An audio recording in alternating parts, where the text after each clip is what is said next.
반갑습니다. 타임 레버리지. 시간을 들여 막대한 수익으로 치환한다. 금요일이죠? 네, 오늘만 잘 보내시면 주말이 또 우리를 기다리고 있습니다. 오늘까지 화이팅 하셨으면 좋겠고요. 좋은 하루 보내시면서 금요일도 여러분들의 소중한 시간을 내주시어 대단히 감사드린다는 말씀 전달드리도록 하겠습니다. 천천히 좀 시작해볼까요? 오늘 말씀드릴 내용이 위에 보이세요? 너무 많습니다. 이럴 때일수록 좀 천천히 말씀을 하나하나 드려야 되겠죠?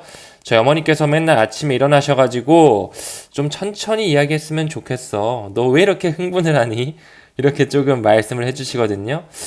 제가 욕심이 많은가 봐요. 여러분들에게 전달드리고 싶은 정보들이 너무 많다 보니까 말도 조금씩 빨라지고 또 중요한 거를 막 강조하고 싶어가지고 막 목소리 커지면서 막 흥분하고 막 미치겠습니다. 천천히 한번 어머니의 조언을 받아들이면서 또박또박 가보도록 하겠습니다.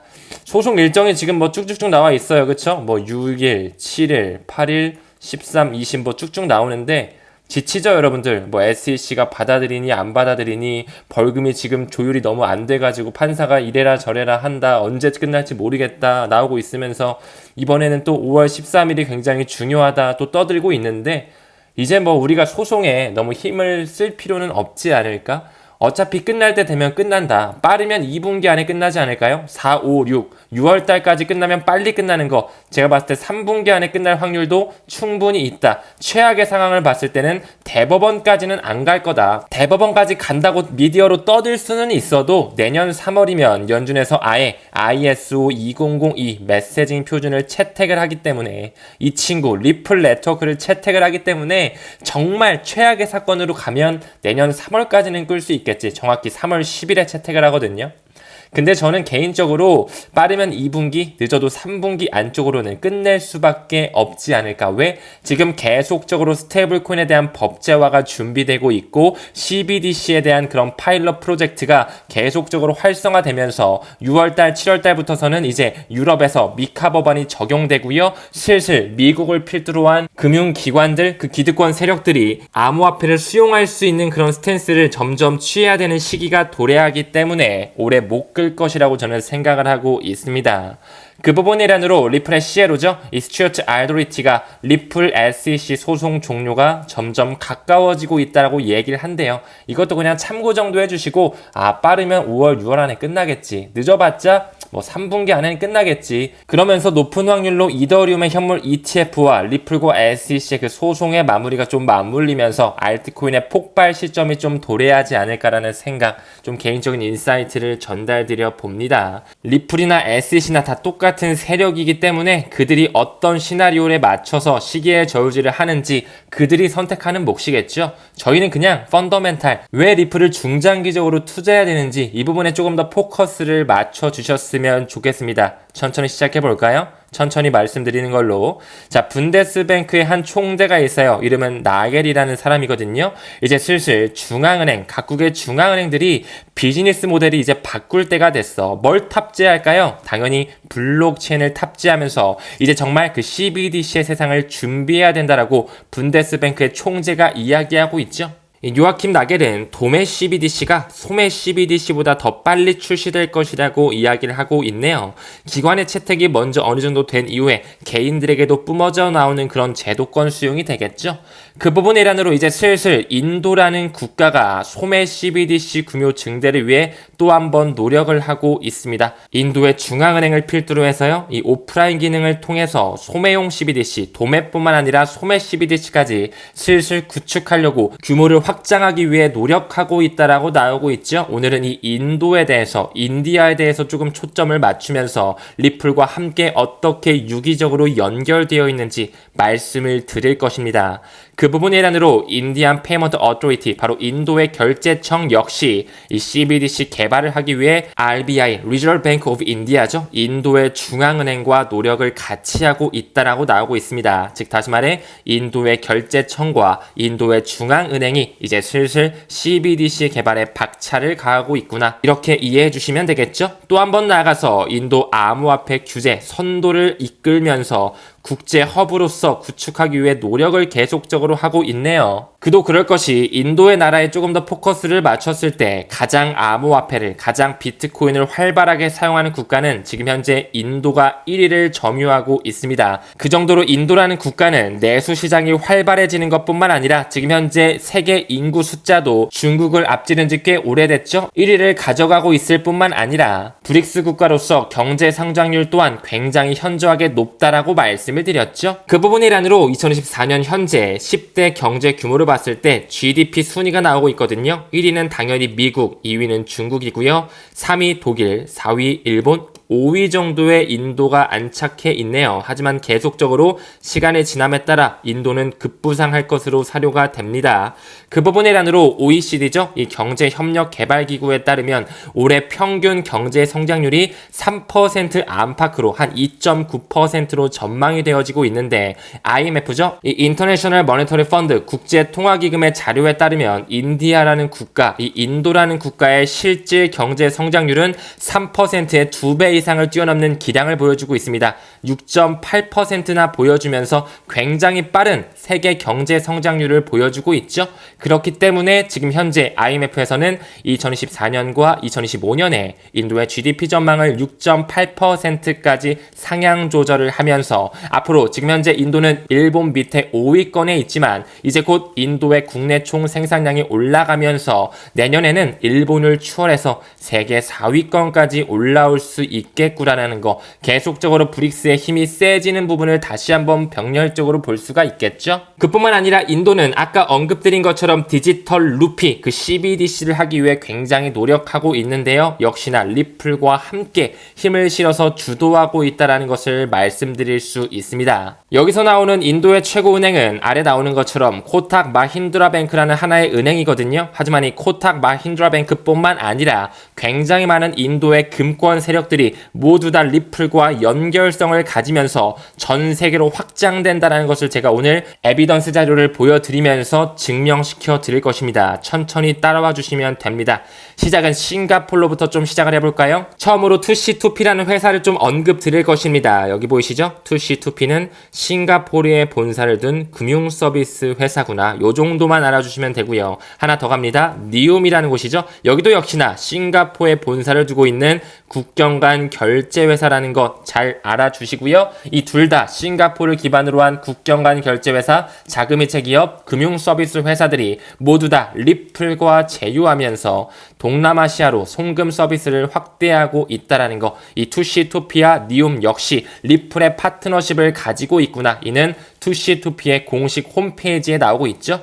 조금씩 확장 들어갑니다. 이 싱가포르 기반으로 한 2C2P와 니움이 리플과 제휴하고 파트너십을 맺었네. 한 번 더 나아가서 리플의 회원사, 이 싱가포르 기반을 둔 2C2P는 중국을 필두로 한 엔투그룹과 또한 파트너십을 맺으면서 2C2P가 리플렛을 탑재하고요. 엔투그룹은 알리바바의 자회사인 거 아실까요? 알리페이까지 연결이 될 수밖에 없다라는 거. 리플은 인도의 코탁 마힌드라 뱅크뿐만 아니라 싱가포르의 2C2P를 통해 중국의 엔투그룹을 통해 알리페이까지 연결된다라고 말씀을 드릴 수 있겠죠. 방금 언급드린 것처럼 이 엔투그룹 같은 경우는 알리바바 그룹의 계열사이자 당연히 알리페이로 연결성을 가져갈 수밖에 없다라는 거. 그렇기 때문에 이런 기사가 나오겠지. 리플렛 회원사인 이 2C2P가 알리페이랑 연결되면서 알리바바 그룹의 자회사니까 당연히 엔투그룹과도 연결성을 가져갈 수밖에 없겠구나. 이렇게 좀 봐주시면 되겠죠. 그렇기 때문에 제가 항상 언급을 드렸습니다. 중국을 필두로 한 이 텐센트의 텐페이, 위챗페이, 알리페이 모두 리플렛을 탑재하면서 하나로 연결될 수밖에 없다라는 거. 그 뒷배로는 알리바바 그룹, 엔트파이낸셜이 또한 연루돼 있고요. 손정희를 비롯한 소프트뱅크가 파워 비하인드 세력으로 들어와 있다라는 거. 그뿐만 아니라 인도의 페이티엠 역시 인도의 엑시스뱅크와 연결성을 가져가면서 하나로 통합될 수밖에 없는 솔루션이 구현될 수밖에 없습니다. 제가 항상 언급드렸죠. 이 미국의 애플페이와 구글페이뿐만 아니라 중국의 알리페이, 위챗페이, 요즘에 시끌벅적한 일본의 라인페이, 그리고 인도의 페이티엠, 우리나라의 이런 네이버페이라든지 카카오페이, 이런 모든 글로벌 페이먼트 시스템이 하나로 XRP 레저로 연결성을 가져올 수밖에 없다라고 말씀을 드렸죠. 왜 리플이 싱가포르에 기반을 둔 니움이라든지 2C2P를 통해서 엔투그룹, 엔투파이낸셜뿐만 아니라 알리바바, 알리페이까지 연결성을 가져오는지 제가 천천히 뿌리를 확장해 드렸습니다. 사실 싱가포르뿐만 아니라 호주, 영국, 필리핀, 말레이시아, 태국, 한국, SBI, 일본까지 모든 전 세계 국경 간 결제를 아우를 수밖에 없게끔 이미 그들은 전 세계를 아우르는 국경 간 결제 회사, 송금 솔루션 회사, 자금이체 기업들과 파트너십을 구축했다라고 말씀을 드렸죠. 왜 이들이 다 리플렛을 탑재하고 있는지 제가 하나하나 설명을 좀 드려왔었습니다. 과거 영상들을 좀 지켜보면서 천천히 공부를 수반하시는 것도 좋은 공부 전략이 되겠죠. 다시 본론으로 들어와서 리플의 파트너 2C2P뿐만 아니라 니움을 통해서도 이 리플렛으로서 덕분에 동남아시아로의 그 성공적인 확장을 가져가고 있었다라고 말씀을 드렸죠. 그 부분에 있어서 이 니움, 싱가포르에서 시작돼서 중국과 연결된 것뿐만 아니라 리플의 파트너로서 인도의 RBI, 인도의 중앙은행, Reserve Bank of India로까지 확장된다라는 것을 다시 한번 말씀드릴 수 있습니다. 이미 니움은 인도 RBI로부터, 인도의 중앙은행으로부터 결제에 대한 원칙적인 승인을 받았다. 즉 다시 말해 싱가포르, 중국뿐만 아니라 인도까지 연결이 되겠구나라는 것을 우리는 당연히 직간접적으로 알 수밖에 없겠죠. Reserve Bank of India, 인도의 중앙은행 공식 홈페이지에서도 이제 슬슬 분산 원장 기술을 탑재할 준비를, 블록체인을 탑재하면서 CBDC, 디지털 루피를 찍어낼 준비를 하고 있다는 것이겠죠. 2020년 2월서부터 인도의 많은 금권 세력들이 리플과 손잡으면서 계속적으로 CBDC를 구현하는 부분, 국경 간 송금에서 리플렛을 탑재하는 부분을 계속 연구하고 파일럿 테스트를 진행하고 있다는 거, 리플은 인도 시장 또한 완전히 장악했다라고 말씀을 드렸습니다. 그렇기 때문에 리플의 공식 홈페이지에도 니움이 나오면서 이 동남아시아 시장 진출을 위해 계속적으로 뿌리가 확장된다라는 것을 말씀드릴 수 있겠죠. 그뿐만 아니라 이 니움을 통해 XRP를 직접적으로 활용하면서 스위프트 2.0에 대한 대안을 지원하고 있다. 니움에서는 아예 정답지를 대놓고 알려주고 있습니다. 한 번 더 나가서 이번에는 락뱅크라는 곳이 있습니다. RAK 은행이라고 하고요. 이 락뱅크 같은 경우는 아랍에미레이트에서 서비스를 확장하고 있는 굉장히 큰 은행으로서 이 아부다비 증권거래소에서도 상장이 되어 있습니다. 이 락뱅크로부터 또 어떻게 연결이 되는지 한번 볼까요? 제가 방금 언급드렸죠. 이 락뱅크는 인도께 아니라 아랍에미레이트 거라고 말씀을 드렸지만 그들은 하나로 연결이 되어 있다는 거.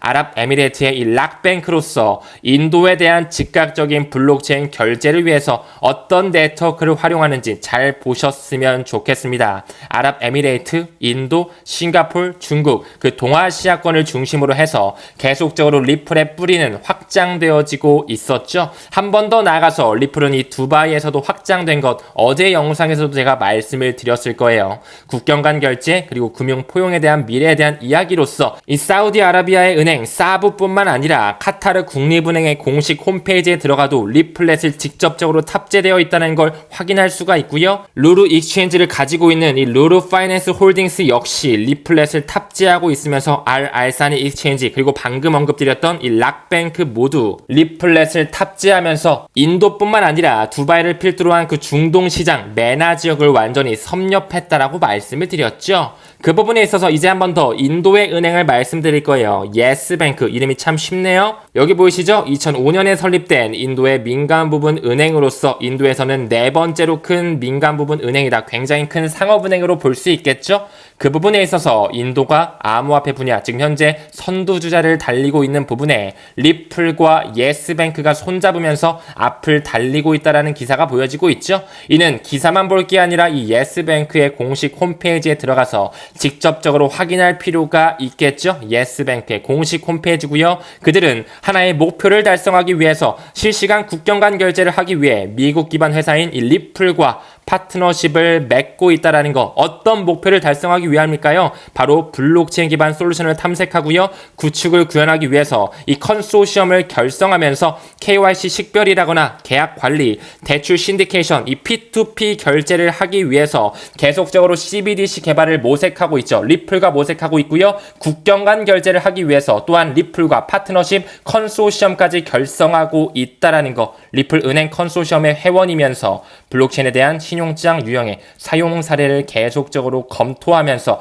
예스뱅크 인도의 대형 은행으로서 리플과 손잡고 앞으로 나아가고 있다라는 거. 그뿐만 아니라 인도의 NPCI라고 있습니다. National Payment Corporation of India. 바로 인도의 공식 결제청이라고 볼 수도 있거든요. 전 세계적으로 뻗어나는 이 AC 전송을 위해서 모든 은행들과 협력 중이라는 것을 다시 한번 볼 수가 있습니다. 우리가 오늘 살펴봤었던 엑시스뱅크가 보이고요. 예스뱅크가 보이면서 이미 전 세계적으로 75명의 그 기관의 고객을 보유하고 있는 리플에 합류한 인도의 최초 은행으로서 계속적으로 스위프트 2.0을 구현하기 위해서 리플의 그 메시징 표준이 구현될 준비가 이뤄지고 있다라고 말씀을 드릴 수 있습니다. 그렇기 때문에 리플렛을 탑재하고 있는 새로운 금융 메시징 표준이 스위프트 2.0의 망에 들어와서 새롭게 CBDC의 망을 구현하여 전 세계적으로 확장되고 있다라고 정리드릴 수 있겠죠. 우리는 소송 따위에 흔들릴 게 아니라 계속적으로 이렇게 리플의 펀더멘탈이 확장되어 왔음을 확인하고 공부하면서 멘탈 관리를 해줄 필요가 있습니다. 다음 트위터를 봤을 때 조 바이든 미국의 대통령이 새로운 법안을 좀 제출하는 것처럼 모션을 취했네요. 뭐라고 나오죠? 방금 발표된 조 바이든 미국 대통령은 어떤 기관에서도 비트코인을 보관하지 않을 거야. 비트코인 보관 지원 안 할 거야 라는 약간 반암호화폐적인 이런 공문을 살짝 뿌렸단 말이에요. 그쵸? 뭐야 악재 아닌가? 그러니까 이런 기사도 뿜어져 나왔겠죠? 비트코인, 미 정부 반암호화폐 정책이 나오면서 꽤 하락이 나왔단 말이에요. 지금 아직까지도 기간 조정 속에 있으면서 악재가 조금씩 나오고 있죠. 하지만 지금 현재는 과도기 시점에서 나올 수 있는 미세한 찌라시일 뿐 미국 대통령 그 조 바이든도 반드시 암호화폐에 대해 옹호적으로 바뀔 수밖에 없다. 그 산하에 있는 SEC 또한 반드시 리플과 소송을 마무리 지으면서 태세 전환을 할 수밖에 없는 시기는 도래할 것이라고 생각을 합니다. 왜 하필 이런 악재가 떨어졌을 때 그 비트코인의 고래들은 9억 4,100만 달러 규모의 비트코인을 추가적으로 매수했는지 그들끼리 자꾸 호재와 악재를 던지면서 시장을 드라이빙하면서 모든 지표를 핸들링하면서 개미털기와 함께 지속적인 매집을 꾸준히 하고 있다라는 거 면밀하게 지켜볼 필요가 있다라고 말씀을 드렸습니다. 시간이 지나면 지날수록 리플은 점점 더 XRP 레저에 대한 여러가지 프로젝트 사이드 체인을 구현하면서 더욱 탄탄한 금융기관과 맞물릴 수밖에 없는 생태계를 구현하고 있습니다. 그 부분의 일환으로 이더리움 버추얼 머신, 이더리움이 구현하고 있는 스마트 컨트랙 또한 XRP 레저에서 구현할 수 있도록 사이드 체인 또 한 번의 새로운 수정안을 활성화시켰죠. 반드시 사이드 체인에서 멈추는 것이 아니라 플레어 네트워크를 통해서 메인넷까지 탑재될 수 있는 세상이 도래할 수밖에 없다라는 거 반드시 인지를 해주시고요. 그뿐만 아니라 최근에 나온 리플의 공식 홈페이지에 인사이트를 봐서도 이제 슬슬 XRP 레저의 생태계에서 달러 기반의 그 스테이블 코인이 출시된다라는 것을 예고하고 있죠. 앞으로 CBDC의 세상뿐만 아니라 그들이 현물 경제에서 디지털 경제로 돈을 마이그레이션 할 수 있는 하나의 연결다리로서 안정적이고 투명하며 신뢰할 수 있는 이 스테이블 코인의 시장 또한 파급 효과를 가져올 수밖에 없습니다. 그 부분의 일환으로 리플의 CTO가 이제 슬슬 스테이블 코인 리플에서 언제쯤 나오는지 출시를 명시했거든요. 약 6월달 정도를 예상하고 있는데 우리는 6월달 굉장히 중요한 또 하나의 행사를 면밀하게 지켜볼 필요가 있습니다. 이 XRP 레저의 APEC 2024 바로 네덜란드의 수도죠. 암스테르담에서 열리게 되고요. 6월 11일에서 13일날 열리게 됩니다. 타임 레버리지 채널과 함께 가고 있는 카탈라이스 리서치 대표가 이 행사에 직접적으로 참석을 할 예정이고요. 이 XRP 레저 APEC 텍 2024에 다녀와서 6월 22일 날 있을 제 컨퍼런스에서 어떤 이야기가 오갔는지, 현재 XRP 레저가 어떻게 업그레이드가 되면서 미세 조정을 하고 있고 리플사의 스탠스가 어떤지에 대해서 말씀드릴 수 있는 시간을 가질 것입니다. 소송 이슈도 굉장히 중요하지만 지금 현재 XRP 레저가 어떻게 업그레이드가 되고 있고 제도권 수용이 언제쯤 일어나서 정말 리플 원장에서 스테이블 코인이 언제쯤 발행이 되는지 이 부분을 함께 면밀히 살펴볼 필요가 있겠죠. 이 월스트리트 분석가가 이야기하는 것처럼 정말 XRP가 폭발한다면 지금 현재 같은 XRP의 낮은 가격은 정말 라스트 찬스, 마지막일 수 있다는 것을 좀 말씀을 드리고 싶네요. 소송이 2분기에 끝나든 3분기에 끝나든 우리는 그냥 우리의 길을 묵묵하게 걸어가 주시면 되고요. 계속적으로 모을 수 있는 기회를 줘서 오히려 감사하다라는 이런 긍정적인 스탠스로 가치 투자를 이어가시는 분들에게만 좋은 수익률을 안겨다 줄 것입니다. 여러분 그거 아시나요? 얼마 전에 한 은행에서 7억 5,500만 달러의 돈을 XRP를 통해 보냈고요. 4초 만에 이체가 됐으며 비용은 0.01달러에 불과했다라는 거. 이제 이런 시대가 우리 앞에 펼쳐질 것입니다. 기존 은행 시스템, 이 스위프트 1.0의 시스템을 사용했다면 3일에서 5일 이상 걸렸을 텐데, 그쵸? 그리고 수백만 달러의 수수료가 발생했을 텐데, 이 리플렛을 탑재하면서 기관이 채택할 수밖에 없는 그 도매용 CBDC에 이동해서 XRP가 직접적으로 활용된다면 정말 빠른 가치의 이동이 구현된다라는 거. 이게 실질적으로 연준에서 인정을 해서 완전한 소송의 마무리, CBDC의 세상에서 완전히 가치가 자유롭게 이동되어지는 이 세상에서는 이 리플의 가격이 어디까지 가 있을지 잘 한번 생각해 보셨으면 좋겠습니다. 소송의 일정 따위에 일희일비하시는 분들은 머지않아서 떨어져 나갈 것입니다. 우리처럼 소송이 2분기에 끝나든 3분기에 끝나든 좋아 최악의 상황으로 내년 3월 10일에 끝날 수도 있다라고 가정을 해도 나는 흔들리지 않아. 왜? 나는 2025년 연말 2030년을 바라보고 노후 자금까지 XRP를 가져갈 마인드셋이 되어 있다라면 진정한 타임 레버리지의 구독자님들이 아니실까, 이런 생각 전달 드리면서 오늘 영상 마무리 짓도록 하겠습니다.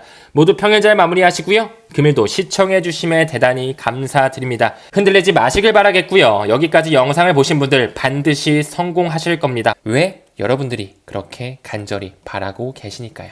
우리는 모든 면에서 점점 더 좋아지고 있습니다. 감사합니다. 성투합시다.